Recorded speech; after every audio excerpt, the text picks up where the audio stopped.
اور اس مادے کے ذرات میں دو بنیادی قوتیں کام کر رہی تھیں، ایک کشش اور دوسری دفع۔ اٹریکشن اور ریپلشن۔ بالکل۔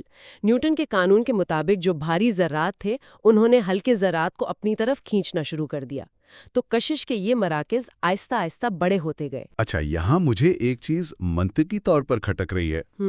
اگر صرف کشش ثقل ہی سب کچھ اکٹھا کر رہی تھی تو پھر تو سب کچھ ایک دوسرے سے ٹکرا کر بس ایک بہت بڑا ٹھوس گولا بن جانا چاہیے تھا نا؟ ہاں، یہ سوال تو ذہن میں آتا ہے۔ مطلب سیارے مدار میں کیسے گھومنے لگے؟ وہ سیدھا سورج میں جا کر کیوں نہیں گر گئے؟ اور یہیں پر کانٹس دفع یعنی ریپلجن کی قوت متعارف کرواتا ہے۔ جب کھربوں ذرات ایک ساتھ کسی بھاری مرکز کی طرف گرتے ہیں تو وہ خلا میں ایک دوسرے کا راستہ کاٹتے ہیں، وہ آپس میں ٹکراتے ہیں۔ آپ اسے ایک بہت بڑی قیف یا فنل کی طرح سمجھیں جس میں آپ اوپر سے ہزاروں شیشے کی گولیاں گرا دیں۔ کشش انہیں نیچے کھینچ رہی ہے لیکن وہ ایک ساتھ تو گر نہیں سکتی، وہ آپس میں ٹکرائیں گی۔ بالکل۔ اس ٹکراؤ کی وجہ سے ان کا جو سیدھا گرنا تھا وہ ایک لیٹرل موومنٹ یا پہلو کی حرکت میں تبدیل ہو جاتا ہے۔ میں اسے ایک روزمرہ کی مثال سے سمجھانے کی کوشش کرتا ہوں۔ فرض کریں ایک ہال میں بہت سے لوگ بے ترتیبی سے کھڑے ہیں۔ اچھا۔ اب اچانک درمیان میں کوئی بہت پرکشش چیز رکھ دی جائے تو سب اس کی طرف کھینچے چلے آئیں گے، یہ ہو گئی کشش۔ بالکل۔ لیکن جب وہ بالکل قریب پہنچیں گے تو ایک دوسرے سے ٹکرا کر راستہ بدلنے پر مجبور ہو جائیں گے، یعنی دفع۔ ہاں۔ اور یوں وہ اس مرکز میں گھسنے کے بجائے اس کے گرد ایک چکر کھانا شروع کر دیں گے۔ کیا زبردست مثال دی آپ نے! یہ بالکل اینگولر مومنٹم کی طرح ہے۔ کشش انہیں اندر کھینچتی ہے، ٹکراؤ انہیں سائڈ پر دھکیلتا ہے، اور ان کے توازن سے خلا میں ایک بہت بڑا بھنور بن جاتا ہے۔ ہاں، یعنی ایک ورٹیکس بن جاتا ہے، اور پھر یہی گھومتے ذرات جڑ کر سیارے بن جاتے ہیں۔ جی، کانٹ کا مقصد یہ بتانا تھا کہ ستاروں اور سیاروں کا وجود کسی جادو کا نتیجہ نہیں بلکہ انہی میکینکی اصولوں کی پیداوار ہے۔ زبردست۔ نیوٹن کے قوانین پر اس قدر مستحق یقین مجھے کانٹ کا وہ مشہور جملہ یاد دلا رہا ہے جو بظاہر کافی مغرورانہ لگتا ہے۔ ہاں، وہ مجھے مادہ دو والا جملہ نا؟ ہاں، اس نے کہا تھا کہ مجھے مادہ دو اور میں اس سے ایک دنیا بنا کر دکھاؤں گا۔ مطلب ایسا لگتا ہے کوئی انسان خود کو خالق کی جگہ رکھ کر بات کر رہا ہے۔ پہلی نظر میں ایسا ہی لگتا ہے۔ یہ تو ایسا ہے جیسے کوئی کہے کہ مجھے بس لیگو کے بکھرے ہوئے ٹکڑے دے دو، اور کیونکہ ان ٹکڑوں کے جڑنے کے کچھ اصول ہیں تو وہ خود بخود ایک شاندار محل میں تبدیل ہو جائیں گے۔ ہاں، لیکن اگر ہم اس کی گہرائی میں جائیں تو اس میں کوئی تکبر نہیں تھا۔ یہ دراصل فطرت کے قوانین پر اس کا مکمل اعتماد تھا۔ اچھا، تو پھر اس کا اصل مطلب کیا تھا؟ اس کا ماننا تھا کہ مادہ کوئی مردہ چیز نہیں ہے، قدرت نے اس کے اندر ہی تنظیم کے اصول رکھ دیے ہیں۔ اگر ہمیں وہ قوانین سمجھ آ جائیں تو ہم پیشن گوئی کر سکتے ہیں کہ ایک بکھرا مادہ کیسے منظم نظام بنے گا۔ یعنی مادے کو ہر لمحہ کسی بیرونی ہاتھ کی ضرورت نہیں ہے جو اسے تراشے، بلکہ وہ قوانین پر چلتے ہوئے خود ارتقائی مراحل طے کر لے گا۔ 100% ایسا ہی ہے۔ لیکن اگر مادہ خود بخود کائنات بنا سکتا ہے تو کیا اس سوچ نے خدا کے تصور کو ختم نہیں کر دیا؟ یہ تو ایسا لگتا ہے کہ سیدھا الحاد یا ایتھیزم کی طرف بات جاری ہے۔ یہ بہت اہم سوال ہے، اور اس دور کے مذہبی حلقوں نے یہ اعتراض اٹھایا بھی تھا، لیکن کانٹ نے سختی سے اس کی تردید کی۔ کانٹ نے خود تردید کی؟ کیسے؟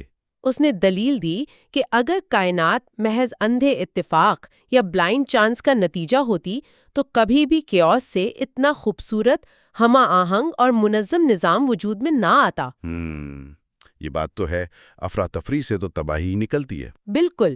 مداروں میں جو ایک ریاضیاتی توازن ہے وہ کسی حادثے سے نہیں بن سکتا۔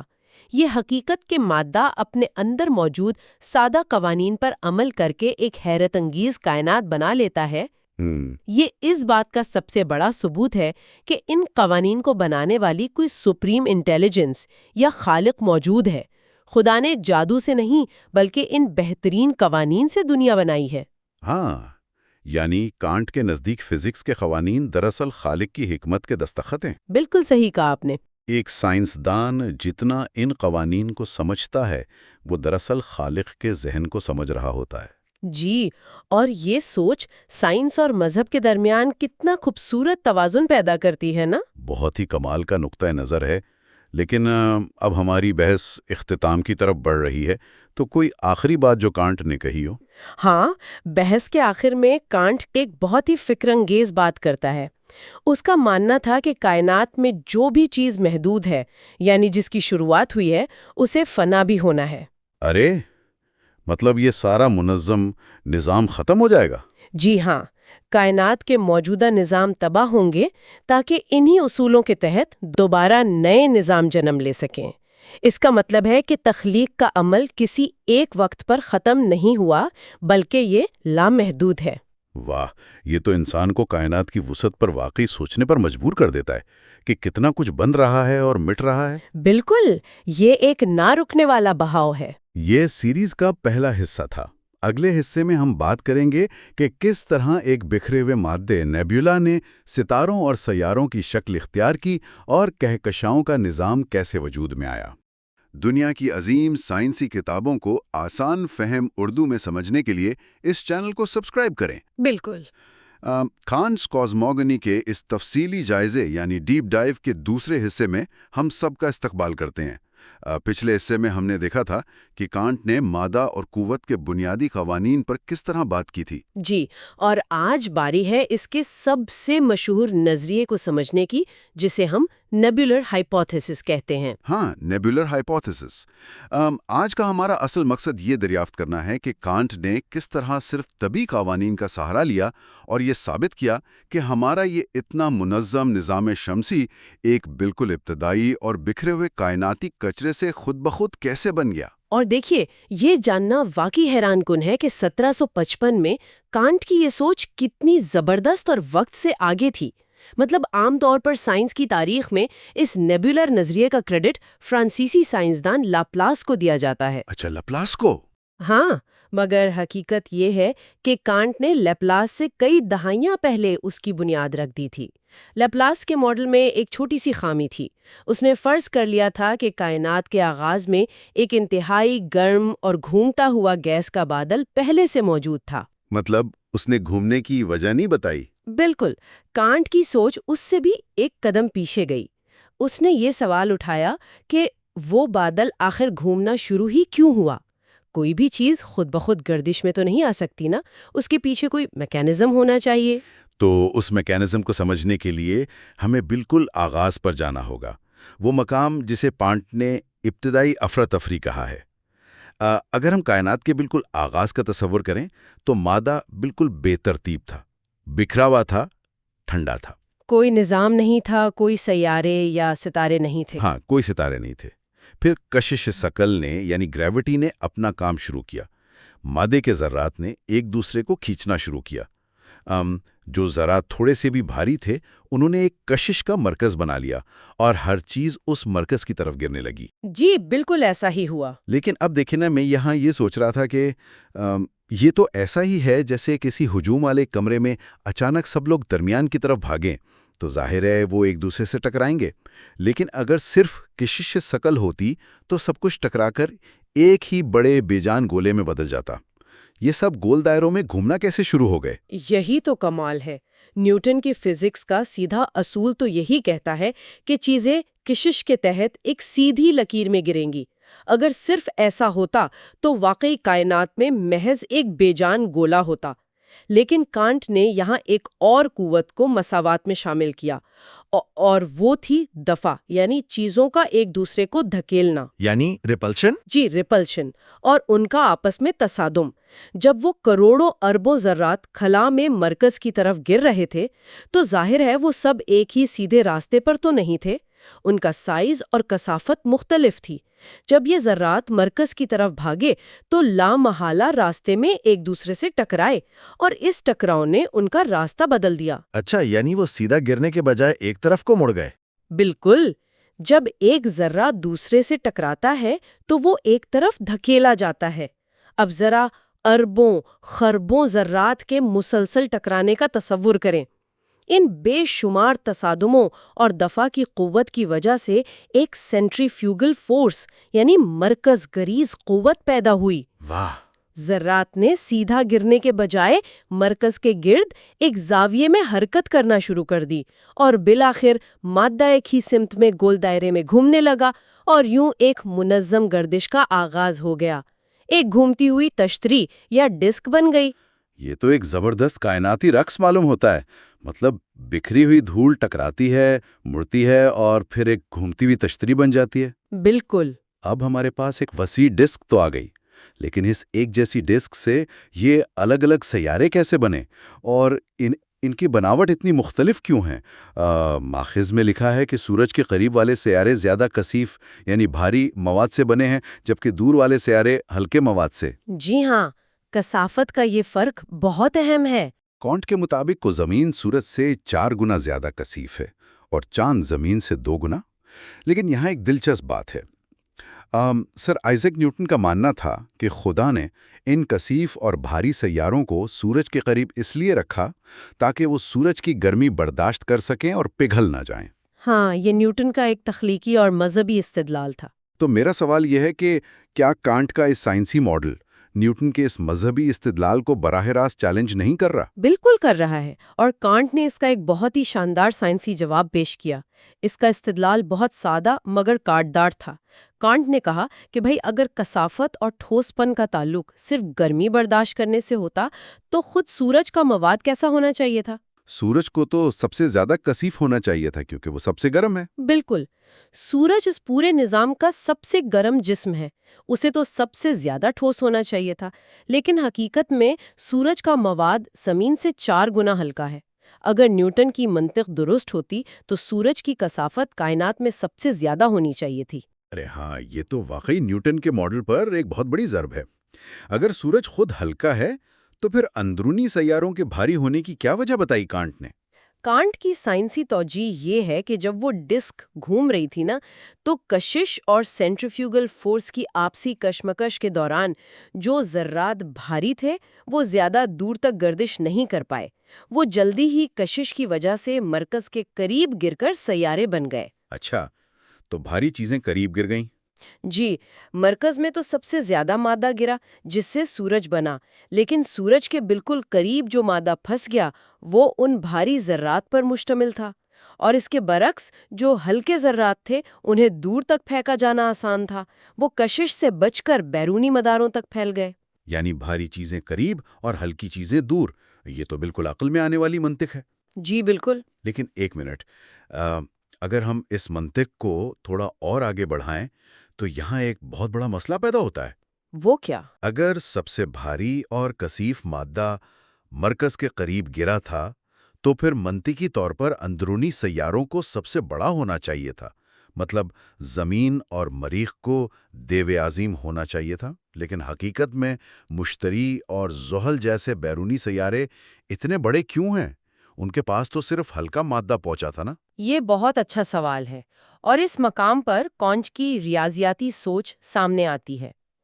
کانٹ وضاحت کرتا ہے کہ کسی بھی سیارے کی جسامت یا سائز صرف اس بات پر منحصر نہیں ہوتا کہ اس کے پاس موجود مادہ کتنا کثیف ہے۔ تو پھر کس چیز پر منحصر ہوتا ہے؟ سائز کا اصل انحصار اس بات پر ہے کہ ایک سیارے کو بننے کے لیے جگہ کتنی ملتی ہے۔ جو دور دراز کے سیارے ہیں ان کے مداروں کا دائرہ بہت بڑا ہوتا ہے، اس لیے انہیں اپنے ارد گرد سے مادہ اکٹھا کرنے کے لیے بہت وسیع جگہ یعنی ایک بہت بڑا اسفیئر آف اٹریکشن ملتا ہے۔ مجھے ایک مثال ذہن میں آ رہی ہے۔ کیا ہم اسے ایک چھوٹے اور بڑے ویکیوم کلینر سے تشبیہ دے سکتے؟ Vacuum cleaner? کیسے، ذرا بتائیں۔ یعنی اندرونی سیارے اس ویکیوم کلینر کی طرح ہیں جو ایک چھوٹی سی الماری کی صفائی کر رہا ہے۔ الماری میں کچرا بھلے ہی بھاری ہو، لیکن جگہ چھوٹی ہے تو وہ زیادہ کچرا اکٹھا نہیں کر پائے گا، جبکہ مشتری ایک بڑے گودام میں چلنے والا ویکیوم کلینر ہے۔ ہاں، یہ زبردست مثال ہے۔ مطلب بھلے ہی گودام میں دھول یا کثافت کم ہو، لیکن جگہ اتنی بڑی ہونے کی وجہ سے وہ مجموعی طور پر زیادہ مادہ اکٹھا کر لیتا ہے اور اس کا سائز بڑا ہو جاتا ہے۔ بالکل درست، یہی بات کانٹ سمجھا رہا تھا۔ مشتری کے مدار کا دائرہ اتنا بڑا ہے کہ اس نے اس وسیع علاقے سے دھول اور گیس سمیٹ لی۔ کانٹ کا یہ نظریہ اس لیے کمال کا ہے کیونکہ اس نے بغیر کسی من مانی مفروضے کے صرف ریاضیاتی اور طبی اصولوں کی مدد سے پورے نظام شمسی کی ساخت کو سمجھا دیا۔ واقعی یہ تو طبعی قوانین کی ایک مکمل سمفنی لگتی ہے، لیکن کیا جو قوانین پورے نظام شمسی پر لاگو ہوئے وہ انفرادی سیاروں پر بھی لاگو ہوتے ہیں؟ بالکل لاگو ہوتے ہیں۔ جس طرح سورج نے اپنے ارد گرد مادے کو کھینچ کر سیارے بنائے، سیاروں نے بھی بالکل اسی میکانزم کے تحت اپنے گرد موجود مادے کو کھینچ کر اپنے چاند بنائے۔ اچھا، تو چاند بھی ویسے ہی بنے؟ لیکن پھر زحل کا معاملہ تو سب سے انوکھا ہے نا؟ اس کے گرد وہ مشہور حلقے ہیں، یعنی سیٹرن کے رنگز۔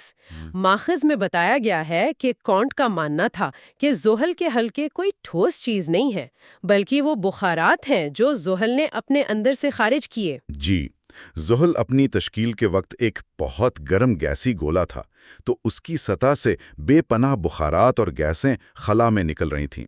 اب چونکہ زحل اپنے محور پر بہت تیز گھوم رہا تھا، اس کی تیز رفتار گردش نے ان بخارات کو خط استوا پر ایک ڈسک کی شکل میں پھیلا دیا، اور وہ خلا میں اڑنے کے بجائے ایک جگہ رک گئے۔ ہاں، کیونکہ ایک خاص فاصلے پر جا کر سیارے کی کشش اور گردش سے پیدا ہونے والی باہر دھکیلنے والی قوت متوازن ہو گئیں، اور وہ گیسیں ایک مستقل حلقے کی شکل اختیار کر گئیں۔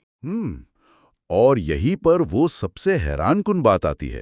میں پڑھ کر شدید حیرت میں مبتلا ہو گیا تھا کہ کانٹ نے محض ان حلقوں کی میکینکس کو دیکھ کر زحل کے اپنے محور پر گھومنے کا وقت کیلکولیٹ کر لیا، یعنی 6 گھنٹے 23 منٹ اور 53 سیکنڈ۔ جی ہاں، مطلب یہ کیسے ممکن ہے؟ کیا اس کے پیچھے کی سائنس سمجھا سکتی ہیں آپ؟ بالکل۔ دیکھیں، کانٹ نے یہاں نیوٹن اور کیپلر کے قوانین کا استعمال کیا۔ اسے پتا تھا کہ یہ حلقہ توازن میں ہے، تو اس نے زحل کے ایک چاند کے فاصلے اور اس کے گھومنے کے وقت کا موازنہ حلقے کے فاصلے سے کیا، اور ریاضی کے اصولوں سے اس نے حلقے کی رفتار نکال لی، اور چونکہ حلقہ خط استوا کے ساتھ ہی گھوم رہا تھا، وہی سیارے کی گردش کا وقت نکلا۔ یہ تو واقعی ایک شاہکار ہے، لیکن پھر میرے ذہن میں یہ سوال آتا ہے کہ کیا کسی اور سیارے کے پاس ایسے حلقے کیوں نہیں ہیں؟ زمین کے پاس کیوں نہیں ہے؟ رائٹ میں دیا۔ کانٹ کے مطابق صرف اس سیارے پر حلقے بن سکتے ہیں جس کے پاس گیسز کا اخراج بھی ہو اور جس کی گردش کی رفتار اتنی تیز ہو کہ وہ ان گیسز کو ایک خاص فاصلے پر توازن میں لا سکے۔ اچھا، یعنی زمین آہستہ گھومتی ہے؟ جی، زمین کی گردش بہت آہستہ ہے۔ اگر یہاں سے گیسز نکلتی بھی تو وہ کشش کی وجہ سے واپس سطح پر گر جاتی۔ زحل وہ واحد سیارہ تھا جس کے پاس حرارت کی وجہ سے بخارات بھی تھے اور ایک انتہائی تیز رفتار گردش بھی۔ واہ، یہ سب سن کر تو واقعی احساس ہوتا ہے کہ انسان محض اپنی عقل، منطق اور طبی قوانین کی سمجھ سے کائنات کی اربوں سال پرانی تاریخ کو کس طرح درست طور پر دوبارہ ترتیب دے سکتا ہے۔ آج کی ماڈرن ایسٹرو فزکس بھی اسی بنیاد پر کھڑی ہے۔ بالکل، ہم انہی اصولوں پر آج بھی کام کر رہے ہیں۔ یہ دوسرا حصہ تھا۔ تیسرے اور آخری حصے میں ہم کائنات کی لامحدود وسعت، کہکشاؤں کے مجموعوں اور دیگر سیاروں پر ممکنہ زندگی کے بارے میں کانٹ کے دلچسپ خیالات پر بات کریں گے۔ لیکن پروگرام کے آخر میں ایک گہرا سوال چھوڑنا چاہوں گی۔ جی بالکل، بتائیں۔ اگر یہ پورا نظام محض ایک بے ترتیب دھول سے مل کر بنا ہے جو کھچاؤ اور دفع کے تحت ایک خاص وقت کے لیے منظم ہو گئی ہے، تو کیا یہ ممکن نہیں کہ جب یہ قوتیں اپنا توازن کھو دیں تو یہ سب دوبارہ اسی افراتفری کا شکار ہو جائے؟ کیا ہمارا یہ منظم نظام شمسی محض کائنات کی ایک عارضی حالت ہے؟ یہ ایک ایسا سوال ہے جو واقعی ہمیں سوچنے پر مجبور کر دیتا ہے۔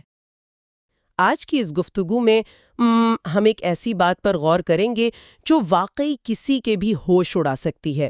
ذرا تصور کریں، اگر یہ کہا جائے کہ ہماری زمین کے ذہین ترین لوگ جیسے نیوٹن یا آئنسٹائن کائنات کی دوسری مخلوقات کے سامنے محض بندروں کی طرح ہیں۔ بالکل۔ اور زحل جیسے سیاروں پر رہنے والے لوگ اصل ذہین مخلوق ہیں۔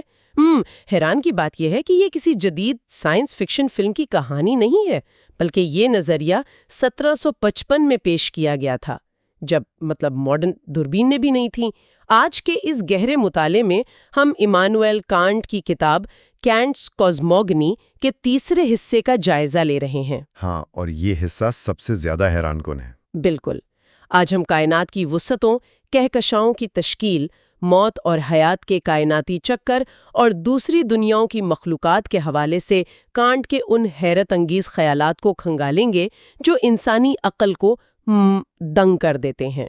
دیکھیں، یہاں جو بات سب سے زیادہ اہم ہے نا، وہ یہ ہے کہ کانٹ نے یہ سب کچھ کسی ہبل ٹیلیسکوپ کی مدد سے نہیں دیکھا تھا۔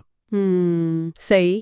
ہاں، انہوں نے محض انسانی مشاہدے اور نیوٹن کے طبیعیاتی اصولوں کو ایک بہت بڑے کائناتی کینوس پر رکھ کر دیکھا۔ یہ کوئی عام سائنسی تکہ نہیں تھا، بلکہ ایک ایسی زبردست منطق تھی جس نے صدیوں بعد آنے والی ماڈرن ایسٹرو فزکس کی بنیاد رکھی۔ کیا بات ہے! مطلب یہ جاننا واقعی دنگ کر دیتا ہے کہ کیسے ایک فلاسفر نے محض اپنے ذہن کی طاقت سے کائنات کے وہ راز کھولے جنہیں ثابت کرنے کے لیے سائنس کو اتنا لمبا سفر طے کرنا پڑا۔ اچھا، تو پھر سیدھا اسی بات پر آتے ہیں کہ کانٹ نے اپنے دور میں ایسا کیا الگ سوچ لیا تھا؟ مطلب اس وقت تو ماہرین فلکیات بھی یہی سمجھتے تھے نا کہ ستارے بس رات کے آسمان پر بکھرے ہوئے کچھ روشن نقطے۔ جی بالکل، ایک بے ہنگم سا ہجوم سمجھا جاتا تھا انہیں تب۔ ہاں، تو پھر کانٹ نے کس طرح یہ ثابت کر دیا کہ ہماری کہکشاں، جسے ہم ملکی وے کہتے ہیں، وہ کوئی بے ترتیب ہجوم نہیں بلکہ ایک انتہائی منظم نظام ہے؟ اصل میں اس وقت واقعی ستاروں کو خلا کا ایک بے ترتیب ملبہ ہی سمجھا جاتا تھا، لیکن کانٹ نے تھامس رائٹ نامی ایک مفکر کو پڑھا اور اس کے خیالات کو نیوٹن کی گریوٹی یعنی کشش ثقل کے ساتھ جوڑ دیا۔ اوہ، صحیح۔ کانٹ نے سوچا کہ اگر ہمارے نظام شمسی میں سورج کے گرد سارے سیارے ایک ہی ہموار سطح پر یعنی ایک فلیٹ ڈسک کی شکل میں گھوم رہے ہیں تو اس کی طبیعتی وجہ کیا ہے؟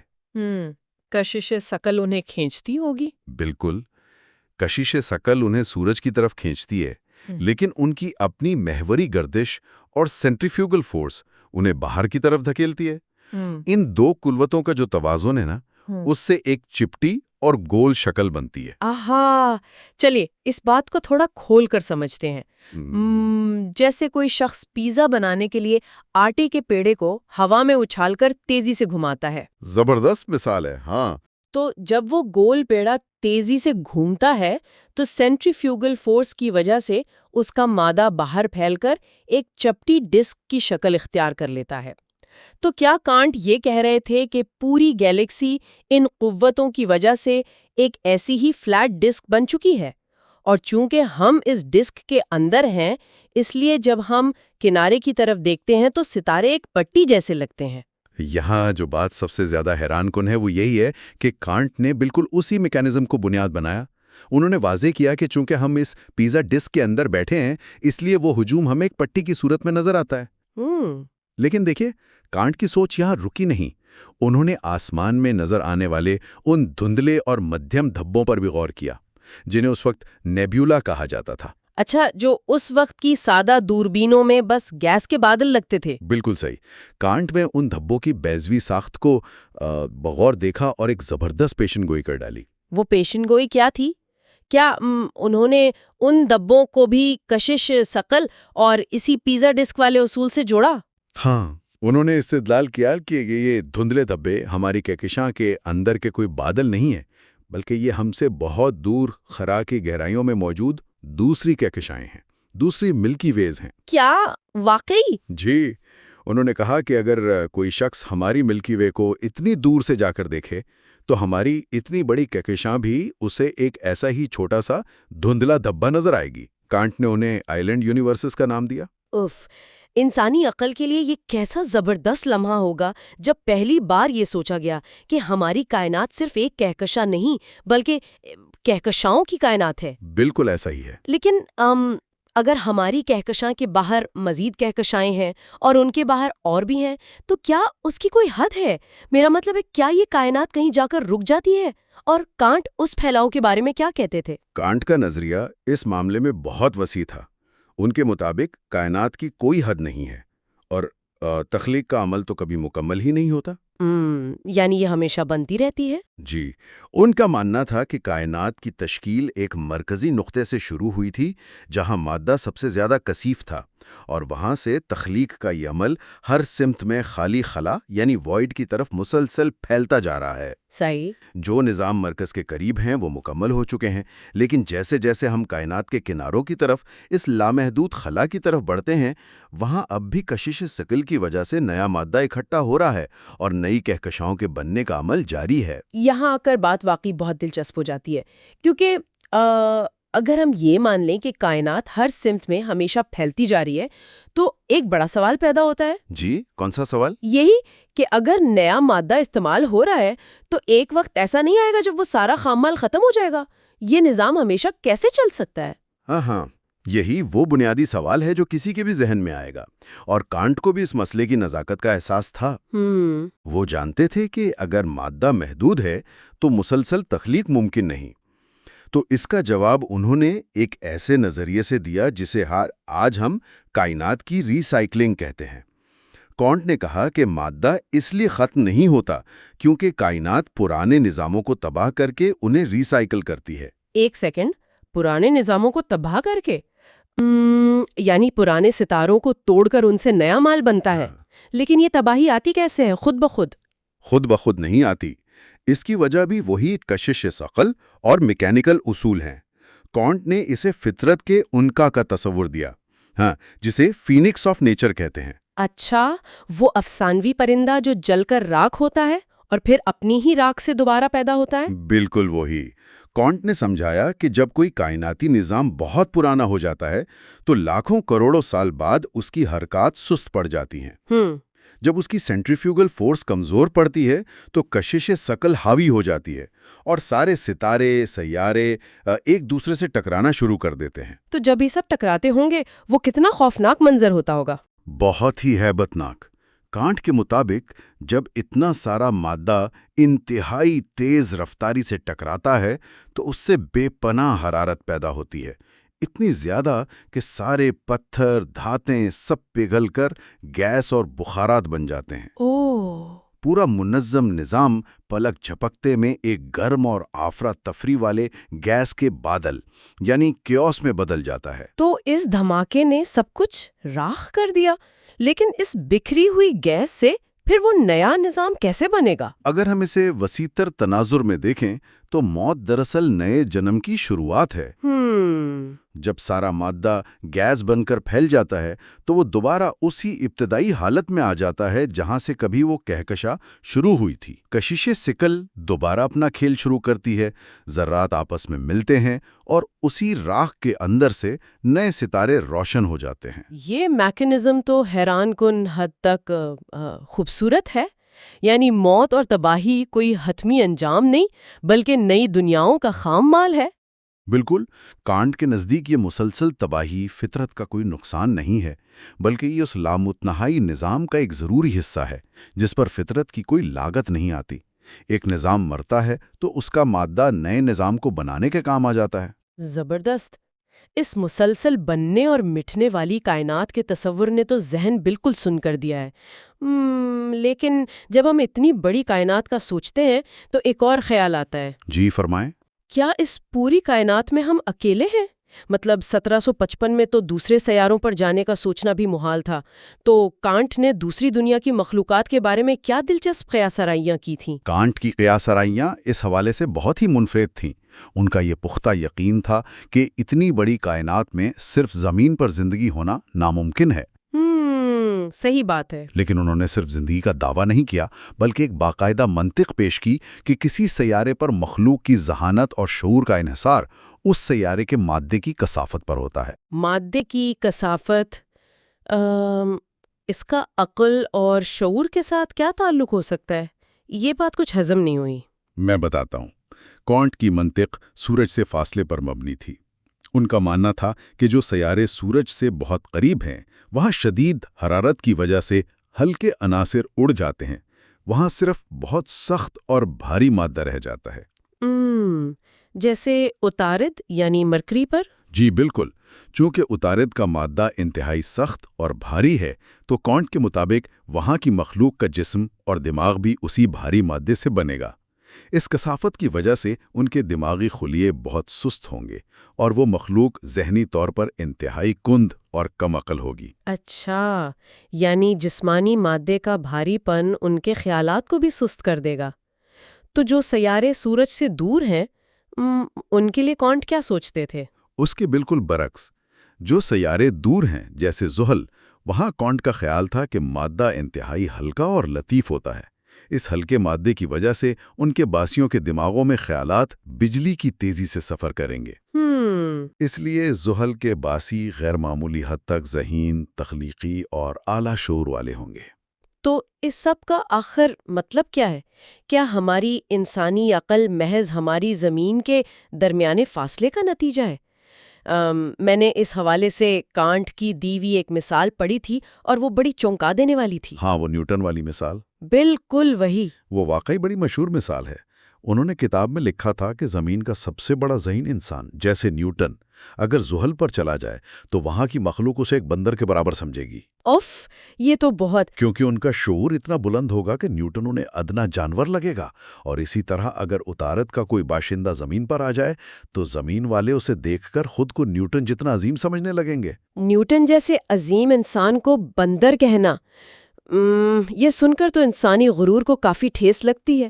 ہم جو خود کو کائنات کا مرکز مانتے ہیں، کانٹ تو بتا رہے ہیں کہ ہم بس ایک درمیانی درجے کی مخلوق ہے۔ اس سے ایک اہم سوال پیدا ہوتا ہے نا، کانٹ دراصل انسان کو عاجزی کا درس دے رہے تھے۔ وہ بتانا چاہتے تھے کہ یہ ساری وسیع کائنات محض ہمارے لیے نہیں بنی، ہم سے کئی زیادہ ترقی یافتہ عقلیں موجود ہو سکتی ہیں۔ صحیح۔ زحل کے ان انتہائی ذہین باشندوں سے اگر ہم واپس انسانی روح اور تجربے کی طرف لوٹیں تو کیا اس بے پناہ اور مسلسل تباہ ہونے والی کائنات کو سمجھ کر ہم ڈر نہیں جاتے؟ یہ کانٹ کی فکر کا سب سے خوبصورت پہلو ہے۔ انہوں نے اتنی بڑی میکینیکل تشریحات ضرور کی، لیکن ان کا ماننا تھا کہ یہ نظام محض ایک مشین نہیں ہے۔ جب کوئی انسان اس خوفناک حد تک بڑی کائنات کو سمجھتا ہے تو اس پر مایوسی طاری نہیں ہوتی، بلکہ اس کی روح ایک لازوال حیرت اور احترام سے بھر جاتی ہے۔ اسے ایک عجیب سا روحانی سکون ملتا ہے۔ یعنی وہ اس سائنسی مطالعے کو ایک روحانی تجربہ مانتے تھے۔ کانٹ نے کائنات کے اس نظام کو انسان کے اندر کے اخلاقی نظام سے بھی تو جوڑا تھا، ہے نا؟ بالکل جوڑا تھا۔ ان کا ماننا تھا کہ دو چیزیں انسانی روح کو ہمیشہ حیرت سے بھر دیتی ہیں، ایک ہمارے اوپر یہ ستاروں سے بھرا آسمان، اور دوسرا انسان کے اندر کا اخلاقی قانون۔ کیا بات ہے! ستاروں والا آسمان انسان کو یاد دلاتا ہے کہ وہ اس عظیم کائنات میں کتنا چھوٹا ہے، اور اس کا اندرونی اخلاقی قانون اسے بتاتا ہے کہ اس کی روح کتنی قیمتی ہے۔ واقعی کائنات کو اس طرح سمجھنا ہمیں ڈراتا نہیں ہے، بلکہ ہماری سوچ کے کینوس کو اتنا بڑا کر دیتا ہے کہ روزمرہ کے جو مسائل ہیں وہ بہت چھوٹے لگنے لگتے ہیں۔ بالکل صحیح کہا۔ آج کی اس گفتگو نے واقعی ذہن کے کئی دریچے کھولے ہیں۔ اس سے پہلے کہ ہم آج کی بات کو ختم کریں، ایک گہرا اور غور طلب سوال۔ اگر ہمارا نظام شمسی اس کائنات کے مسلسل بننے اور مٹنے والے یعنی فینکس چکر کی محض ایک چھوٹی سی عارضی چنگاری ہے، اور ہماری تمام تر انسانی ذہانت صرف اس لیے ہے کہ ہماری زمین سورج سے ایک خاص فاصلے پر ہے، تو ذرا سوچئے، جب اربوں سال بعد ہماری یہ چنگاری راکھ بن جائے گی تو اس راکھ سے جو نئی دنیا اور نئی عقلیں جنم لیں گی وہ کیا سوچتی ہوں گی؟ کیا ان کے آسمان بھی ہماری طرح ہی حیرت انگیز ہوں گے؟ یہ واقعی سوچنے کی بات ہے۔ امید ہے کان کے ان سائنسی افکار نے آپ کے علم میں اضافہ کیا ہوگا۔ مزید ایسی ویڈیوز کے لیے کوئک لٹ سمریز کے ساتھ جڑے رہیں۔